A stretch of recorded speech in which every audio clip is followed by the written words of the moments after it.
Hey everyone, welcome to the third ever episode of Keys from Keynotes.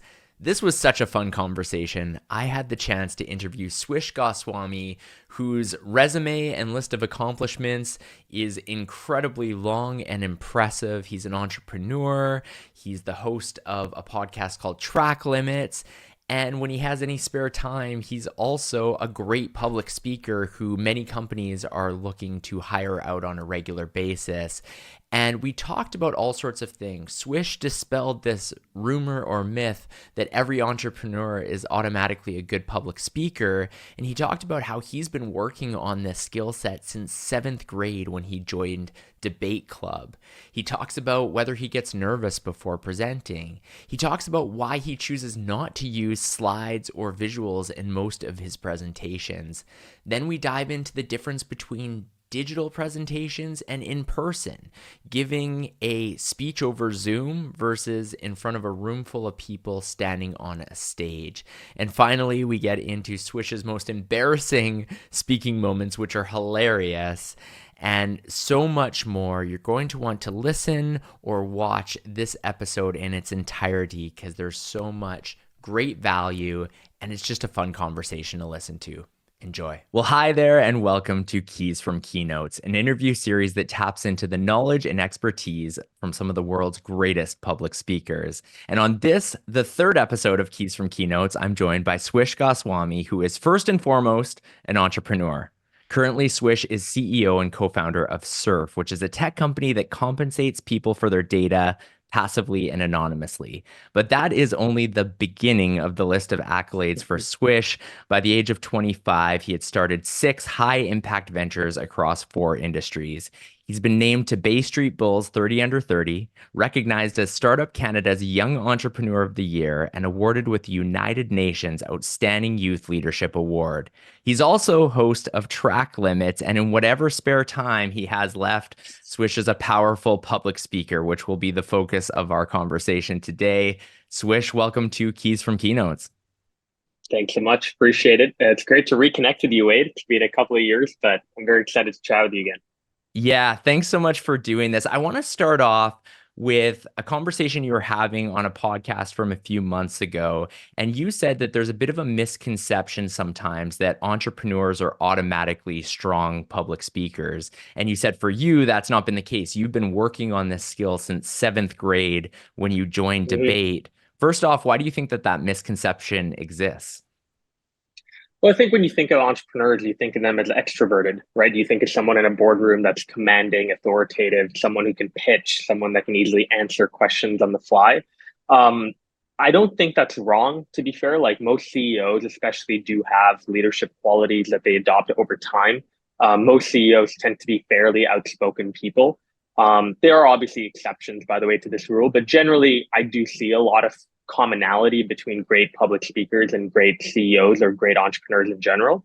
But I do think that public speaking, like anything, is an art, and it's an art that you need to practice. You need to learn. You know, anyone can go up and give them a piece of paper and they'll talk, but how many people will actually go out of their way to memorize their speech? How many people will go out of their way to move around while speaking? How many people will use hand motions properly and not in a pretentious or in a way that's way too much? How many people are actually going to look into the eyes of the audience while they're giving, you know, the most dramatic part of their speech? How many people are going to pause? How many people are going to make jokes throughout that are spontaneous, not scripted? This is all the art of public speaking that you really only learn as you start to do it more and more. And like you mentioned, I started with Debate back in grade 7, and I don't think I am the world's best sounding person. I have a lisp. You know, I have a hard time saying S's and R's.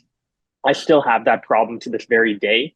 But I think for me, the biggest thing that I've honed in on is twofold. One, I'm very authentic to who I am on stage.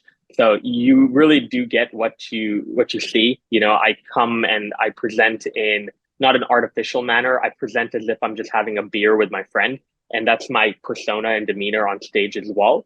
And secondly, I try to focus more not on how I'm saying something, but what I'm saying. The core substance behind my talk is where I feel like I'm quite different than a lot of other public speakers, a lot of whom might also be full-time and might not have a lot of experience now, you know, talking about things that they've done constantly every single day. You know, for me, given the fact that public speaking is more of a side career, it's cool for me to be able to still talk about lessons I'm learning as an entrepreneur because I'm actively learning new lessons almost every single week, if not every single month, that I can then share on stage.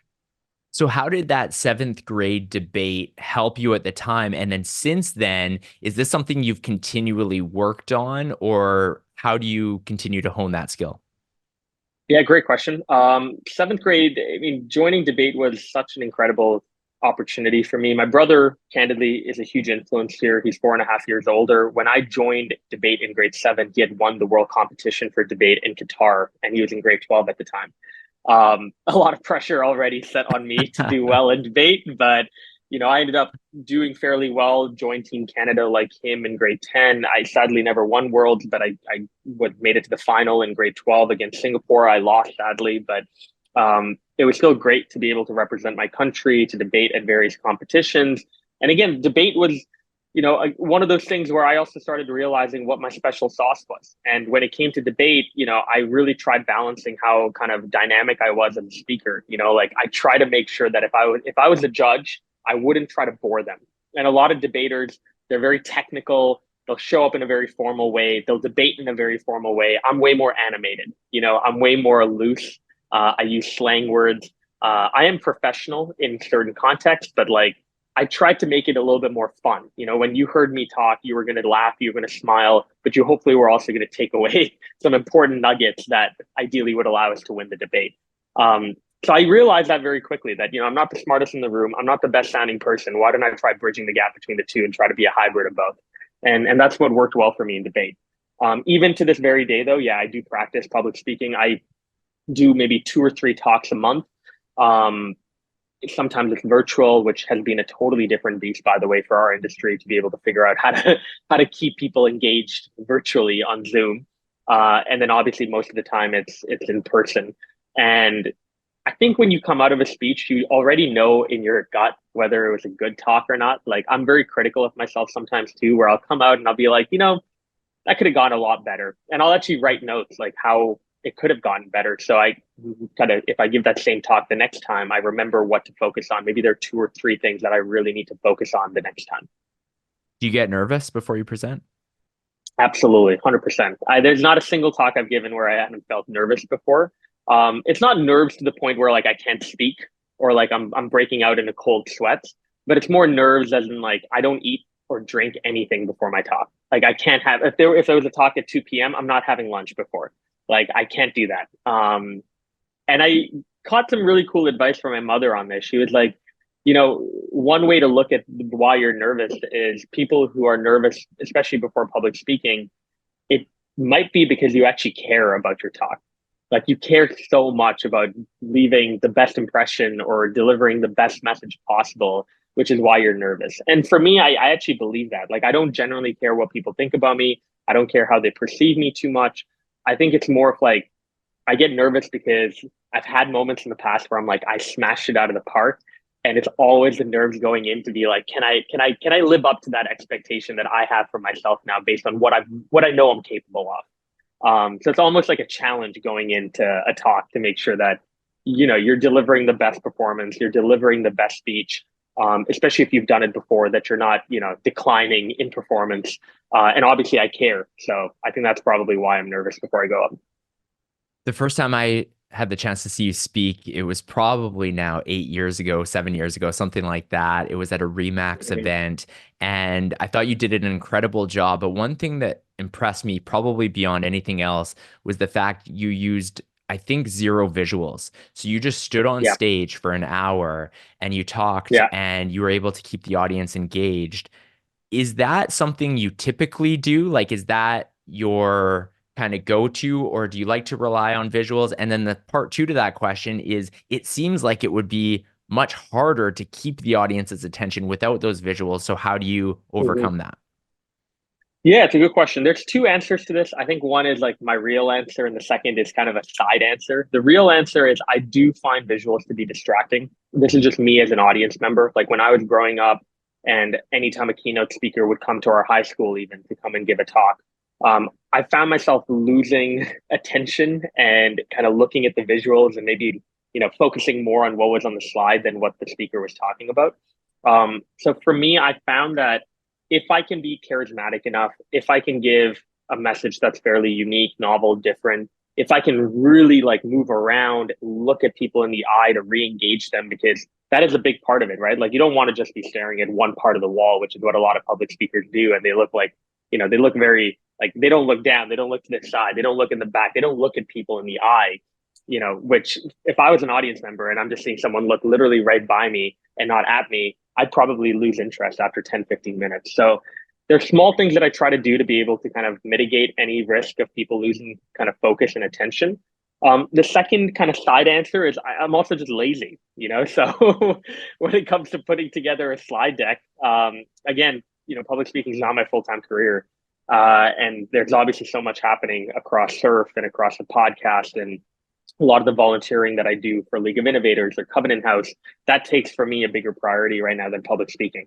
So I wish that I could, maybe this is not even like I wish I could have time, because I think anyone could make time if you really, really were focused on it and it's really important to you. But I do think that if I spend a bit more time, perhaps I would put together a slide deck that I was really excited about. But I can guarantee you that even if I did that, it would have no more than like 3 or 4 slides.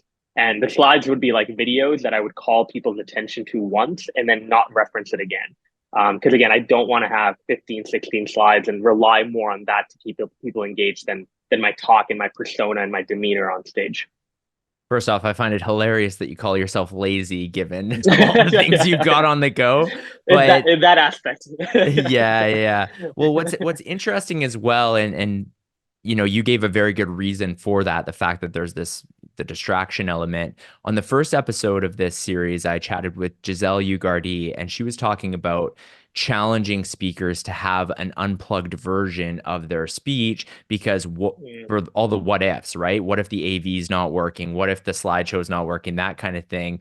Thoughts for you, has that ever happened? I mean, for you, it sounds like you've usually got your presentation without the visuals anyways, but is that part of the reason as well?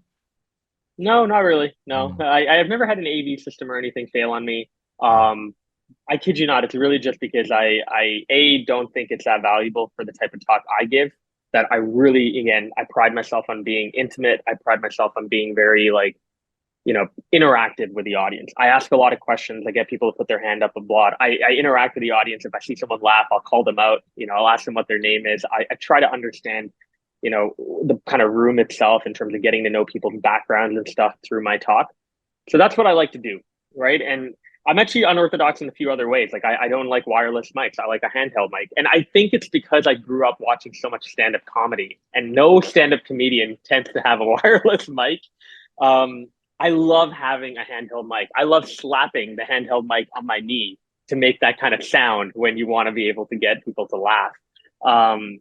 I like fireside chats now quite a bit too. Like I think, again, going back to your point on around engagement and keeping the audience engaged, if somebody says, hey, let's do a 60-minute keynote, I'll just say no.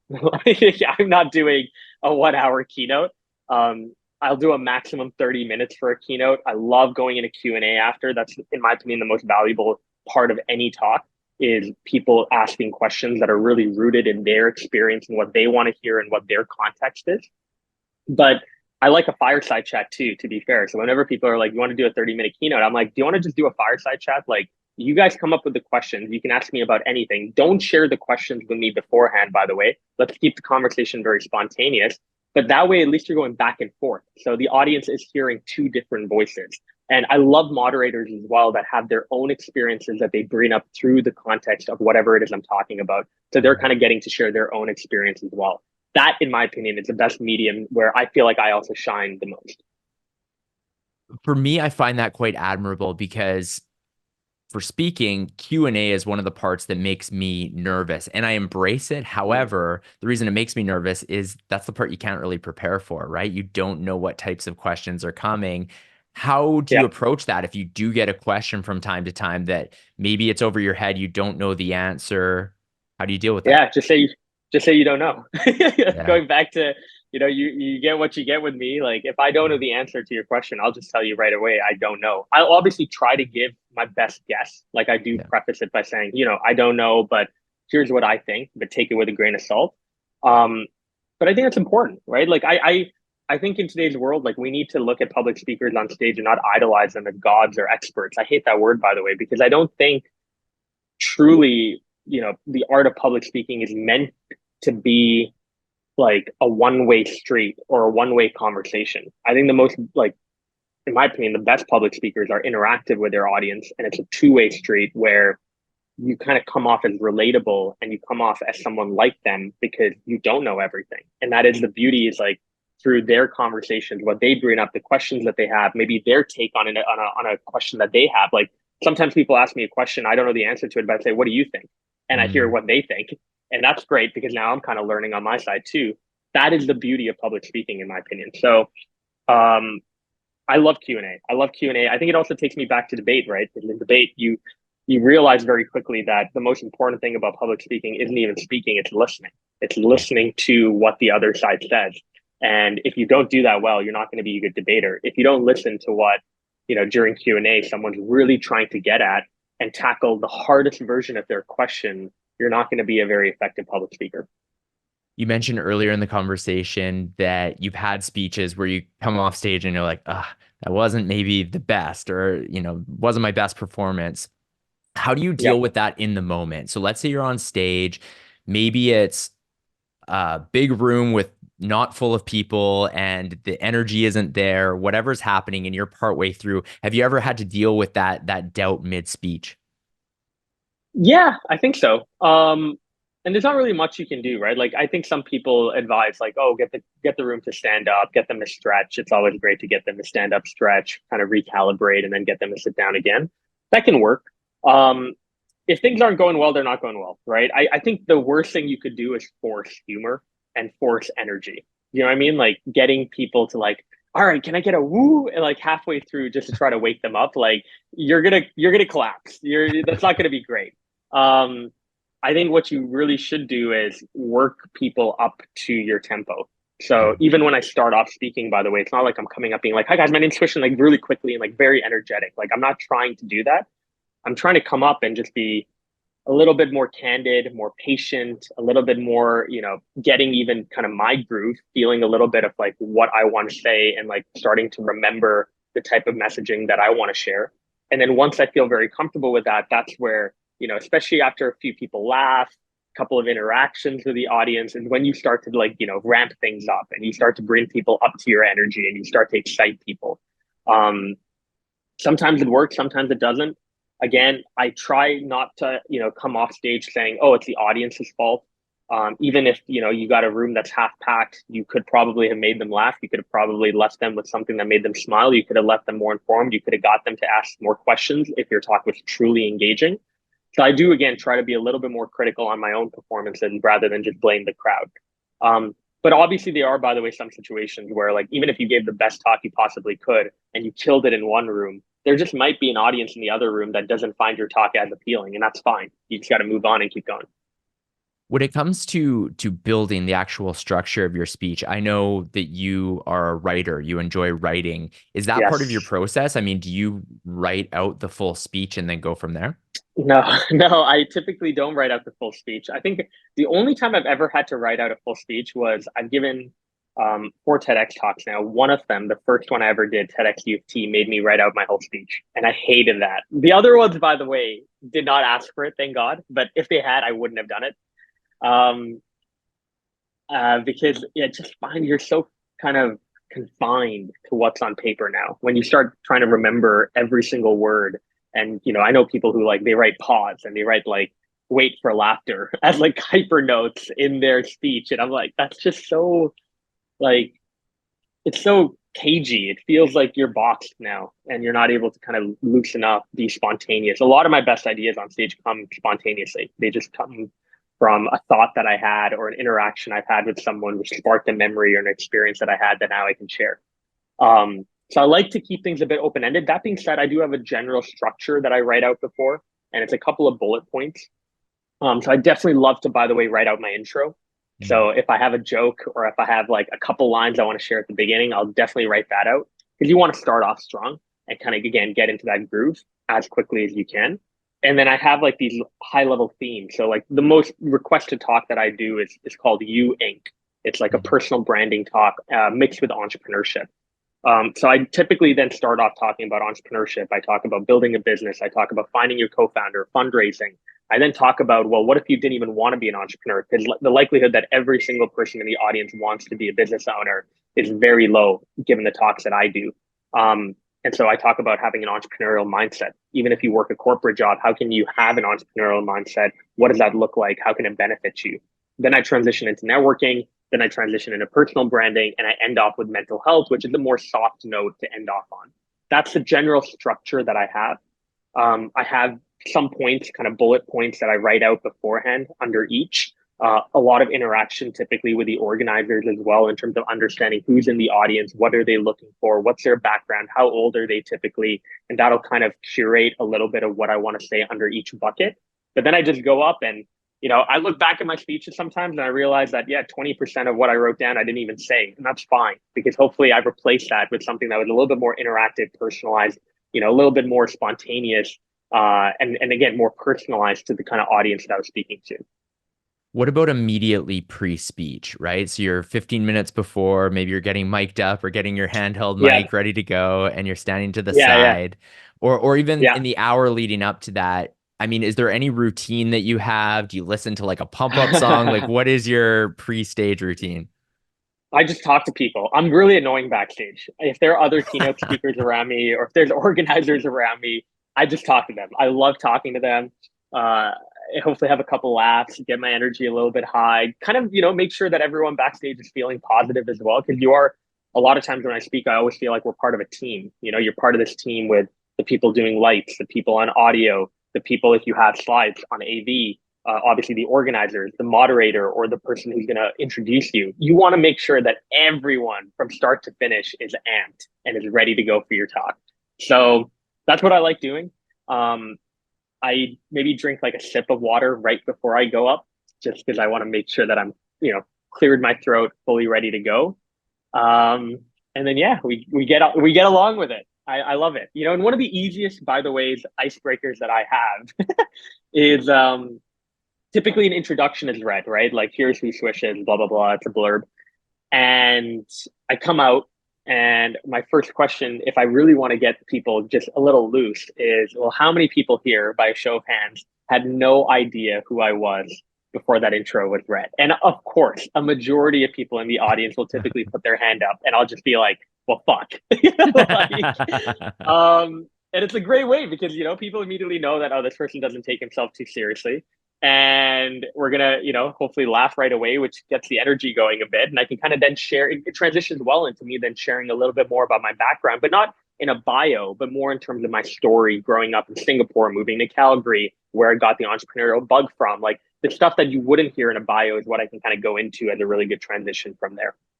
I want to circle back to something you mentioned earlier in the conversation, and that had to do with the difference between virtual or digital presentations versus in person on stage. You mentioned the challenge of capturing the audience's attention. What other differences are there, and how do you keep the audience's attention virtually? I am very bad when it comes to virtual talks and monitoring my audience. I typically on Zoom calls, except for this one, by the way, but typically on Zoom calls, I don't actually like seeing the person that I'm talking to. Yeah. So I actually Good save before you. yeah. I minimize the window and I put it to the side, and I'll put up like a background of like Lewis Hamilton or whatever, something comfortable to me, and I'll just do my talk.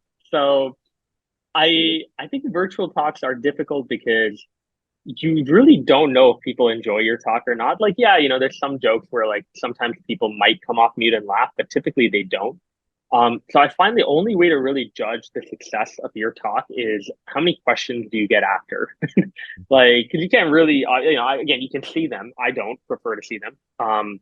They're typically on mute, so you don't really hear from them. You don't hear their laughs. You don't hear their chuckles. You don't hear their, they put their hand up typically, like, I'll obviously answer a question throughout, but normally they wait till the very end of the talk to ask questions.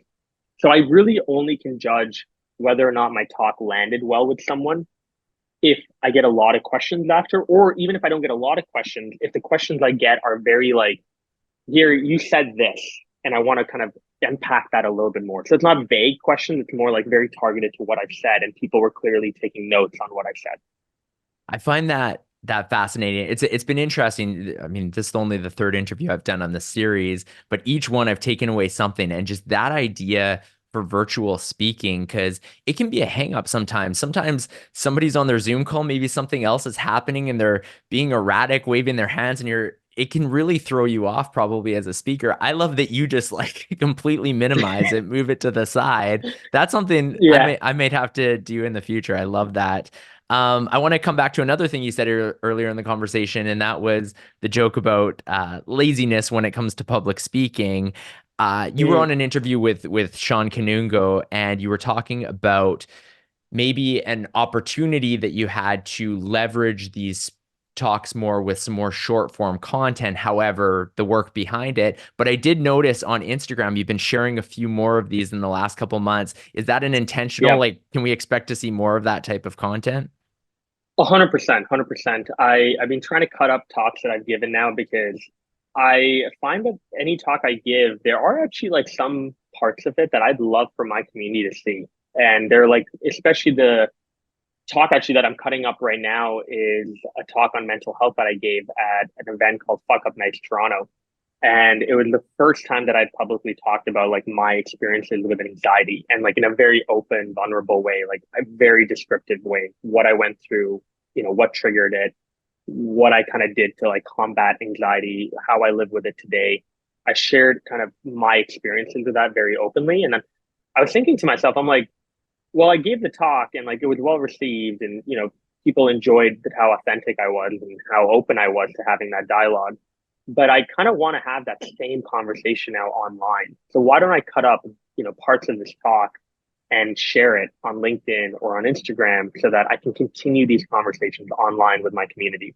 So that's, I think, what I've been thinking a little bit more about. It's not a full-time job in the sense of like, it's on like the back burner. I have an editor who I've been working with and I send them videos from time to time. I give them timestamps. They'll go in and edit the videos. But I'm not like, I need this by tomorrow. Like it's more like whatever you can get it to me this month, get it to me. There's no problem. I'm not in a rush. Because I think when it comes to public speaking, and even by the way, when it comes to social media, I've become a little bit disenchanted by the idea of like wanting to grow my following or wanting to do even more talks. I'm very comfortable with the amount of talks I do now every month. I don't think I'd want to do more. I don't think, if given the opportunity, I'd even want to do another TEDx talk. Like, I don't know what I would candidly talk about that's new or different from what I've done before. So I feel very comfortable with where I'm at. I think that might change obviously down the road, especially again, as, things continue to progress with Surf, as hopefully the podcast grows, as I start to break out of even just technology perhaps and do more within the community. I've been already trying to dip my toes into some volunteering, but like I definitely want to do more, especially in my late 20s and 30s. So I do feel like maybe I'll have that bug again of like, I want to now take my platform and do something with it and be more intentional with it. But right now I don't have that feeling. Swish, we're nearing the end of the conversation. In a second, I'm going to ask you three questions that I intend on asking every guest of this interview series. We'll get to that in a second. But you mentioned Mm-hmm. the podcast there. And so for the audience members who may not be familiar with track limits, if you could give a little bit of information on that. And then as a part two to that, the question being, you mentioned you enjoy fireside chats, speaking in front of Mm-hmm. audiences, which that's somebody else probably interviewing you, asking you the questions as the expert. How does it compare being on the flip side, you being the interviewer of somebody else? So go ahead. I'll answer the second. I'll answer the second question first. It's Sounds good. absolute hell. It's absolute hell when I am moderating, because if you know me, you know that I am going to try to respond to what you have to say. And there are a lot of times where I've moderated talks. And they're like, so you really should let your panelists like speak a little bit more. um, I haven't done it in a while. Actually, what's interesting is being a podcast host now has actually helped with that, I think. So when we go and interview guests now, you kind of have to shut up.